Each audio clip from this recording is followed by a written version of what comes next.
আর একটা কথা, যে নাম্বারে তুমি ফোন করেছিলে ওই নাম্বারে ফোন করার দরকার নেই, ওটা আমার বান্ধবীর নাম্বার। কিন্তু ওই মেয়েটা তো তোমার নাম্বার বলে দিল। হ্যাঁ, ওটা আমার নাম্বারই ছিল, এখন আমার বান্ধবী ইউজ করে। আচ্ছা ঠিক আছে, তাহলে তোমার নাম্বারটা দাও।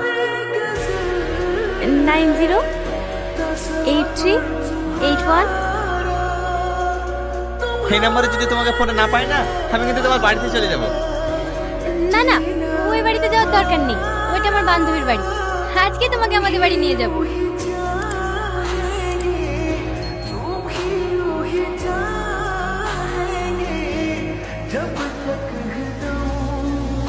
সাথী, এই সাথী, তোমাকে একটু পরে ফোন করছি। এই কি ব্যাপারে তোর? কাল থেকে একবার আমাদের বাড়ি যাসনি, ফোন করছি ফোনও ধরছিস নি। সারাদিন কার সাথে এত ব্যস্ত? নতুন প্রেম টেম করছিস নাকি? সত্যি কথা বলতে গেলে আমার মনের অবস্থা ভালো নেই। কেন, কি হয়েছে তোর? ও কথা আমি বলতে পারবো না। আমাকে বলতে পারবি নি? কিনে বাড়িতে কোনো ঝামেলা হয়েছে? না না, বাড়িতে কোনো ঝামেলা হয়নি। তুই একটু বস, আমি তোর জন্য চা বানিয়ে নিয়ে আসি। এই দাঁড়া দাঁড়া, তোকে চাটা করতে হবে না, তাড়াতাড়ি রেডি হবি। টনির সঙ্গে দেখা করতে যাব।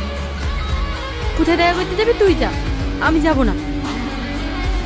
তুই যাবি নি কেন? তুই যে টনিকে এত ভালোবাসিস, সেই টনি আর আগের মতো নেই। তুই এমন কথা বলছিস কেন? কালকে টনির সঙ্গে দেখা করে বললাম সালমা আমার শরীর খারাপ, আজ দেখা করতে পারবে না। তখন টনি কি বললো জানিস? আরে কালকের কথা বাদ দাও, তুমি তো এসছো, তুমি খুব সুন্দর, চলো ডার্লিং তোমাকে নিয়ে পার্কে ঘুরে আসি। কি? হ্যাঁ, আমি যাবো না বলেছি বলে কি বললো জানিস? আমাদের মতন মেয়ে নাকি ওর পায়ের নিচে 100টা করে ঘড়ি বেড়ায়। এবার তুই বল, টনি একটু দেখতে ভালো বলে যা খুশি তাই বলবে?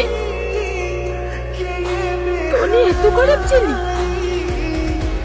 যার জন্য আমি এত বছর ধরে অপেক্ষা করে আছি, সে এত নোংরা। সালমা, এই সালমা, শোন শোন শোন।